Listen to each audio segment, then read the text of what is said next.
வணக்கம். Sugarless ஸ்ரீகண்டுக்கான recipe இது. இதுக்கு நான் வந்து கடையில் வாங்கின க்ரீக் யோகர்ட் யூஸ் பண்ணுறேன். பட் நீங்கள் வீட்டிலே பண்ண தயிரில் கூட இதை பண்ணலாம். இதுக்கு இந்த மாதிரி ஒரு பாத்திரம் எடுத்துக்கோங்க. ஒரு வடிகட்டி எடுத்துக்கணும். அதுக்கப்புறம் ஒரு நல்ல க்ளீனான துணி வேணும்.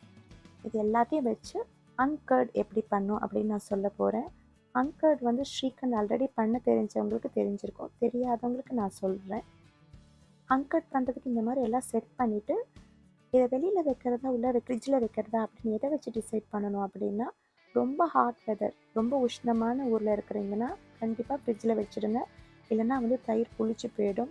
ஏன்னா மினிமம் 4 to 5 hours இல்லை ஓவர் நைட்டே கூட வைக்க வேண்டியது இருக்கலாம், தயிரோட திக்னஸ் பொறுத்து. அப்படி வைக்கும்போது நம்ம வந்துட்டு வெளியிலே வச்சோன்னா தயிர் புளிச்சிடும், ரொம்ப வெயிலாக இருக்கிற ஊரில் இருந்தால். குளிர் பிரதேசத்தில் ஓகே, வெளியிலே கூட வைக்கலாம். பட் ஓவர் நைட்டாக வைக்கிறதா இருந்தால் தான் கண்டிப்பாக ஃப்ரிட்ஜில் வச்சுறது சேஃப். இந்த மாதிரி செட் பண்ணியாச்சு இல்லைங்களா? இப்படி செட் பண்ணிவிட்டு ரப்பர் பேண்ட் போடலாம், இல்லை கயிறு போட்டு கட்டிட்டு ஃப்ரிட்ஜில் வச்சுடுங்க. நான் ஃப்ரிட்ஜில் வச்சதுக்கப்புறமா அன்கட் ரெடி ஆகிடும். இப்போ பார்த்தீங்கன்னா கீழே வாட்டர் கலெக்ட் ஆகிருக்கு இல்லைங்களா? இப்போ பாருங்கள் எவ்வளோ க்ரீமியான ஒரு அன்கட் ரெடியாக இருக்குது. இது ஏன் நான் முடிவு பண்ணேன்னா, சுகர்லெஸ்ஸாக பண்ணோன்னா it's a very healthy recipe. ஏன்னா யோகர்ட்னால ப்ரோபயாட்டிக், ப்ரோட்டீன், கால்சியம் எல்லாமே ரிச்சாக இருக்குது இல்லைங்களா? இப்போ சுகர் ஆட் பண்ணி நம்ம ஏன் அதை வந்து அதோட ஹெல்த்தினஸை குறைப்பானே. இங்கே கீழே வந்து வாட்டர் கலெக்ட் ஆகிருக்கு இல்லைங்களா?